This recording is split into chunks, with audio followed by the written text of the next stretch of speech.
Sunshine Cruz nagsalita na sa balitang buntis at iniwan siya ni Atong Ang. Si Sunshine Cruz, isang kilalang aktres, ay matagal nang nasa showbiz industry at kilala rin bilang dating asawa ng aktor na si Cesar Montano. Matapos ang kanilang annulment, naging mas bukas si Sunshine sa kanyang personal na buhay, ngunit nanatiling maingat sa mga detalye ng kanyang mga bagong relasyon. Noong mga unang bahagi ng 2024, lumabas ang mga bulong-bulungan na may special na ugnayan si Sunshine kay Atong Ang, isang kontrobersyal na negosyante na matagal na ring nababalitaan na konektado sa ilang artista at isyu sa lipunan. Hindi man detalyado kung kailan at paano sila unang nagkakilala, may mga lumabas na ulat at larawan na magkasama silang dalawa sa ilang okasyon. Sa una, hindi agad kinumpirma ni Sunshine ang relasyon, ngunit kapansin-pansin sa mga social media posts ang kanilang pagiging malapit. Sa pagdaan ng panahon, lumalakas ang espekulasyon ng publiko na sila ay may romantikong relasyon. May ilang netizen at online sources ang nagsasabing nagsasama na umano sila, ngunit hindi ito kinumpirma o itinanggi ni Sunshine sa publiko.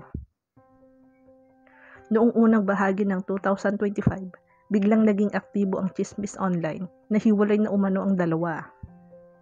May ilang peking ulat na nagsabing si Sunshine ay iniwan, sinaktan o niloko. Isa pang mas seryosong akusasyon ang lumabas na di umano'y sinaktan siya ni Atong Ang. Gayunpaman, sa isang Facebook post ni Sunshine noong July 2, tahasan niyang itinanggi ang lahat ng ito. Ipinost niya ang mga screenshot ng mga maling balita at nilinaw na hindi siya sinaktan, iniwan o pinagsamantalahan. Ayon sa kanya, ang lahat ng mga ito ay gawa-gawang kwento ng mga nagpapakalat ng maling impormasyon. Kasabay ng chismis na hiwalayan, kumalat din online na buntis si Sunshine Cruz at si Atong Ang ama. Umabot pa ito sa ilang social media pages na gumamit ng clickbait headlines para lang makakuha ng views.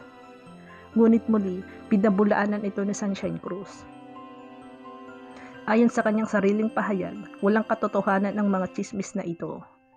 Hindi siya buntis at wala ring anak kay Atong Ang. Wala ring kumpirmasyon na sila ay kasal, nagsama o may anak sa labas. Ang naturang chismis ay bahagi lamang ng mas malaking serye ng peking balita na kumalat online. Sa ngayon, wala nang kumpirmasyon kung may ugnayan pa sila ni Atong Ang. Hindi rin malinaw kung sila ay opisyal na naghiwalay, ngunit makikita sa tono ng mga pahayag ni Sunshine na tila hindi na sila nagkakausap. Mas nakatuon siya ngayon sa kanyang mga anak, trabaho at personal na kapayapaan.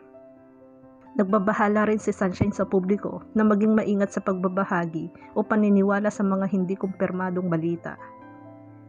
Nanawagan siya ng respeto sa kanyang pribadong buhay at pinasalamatan ang mga tunay na sumusuporta sa kanya.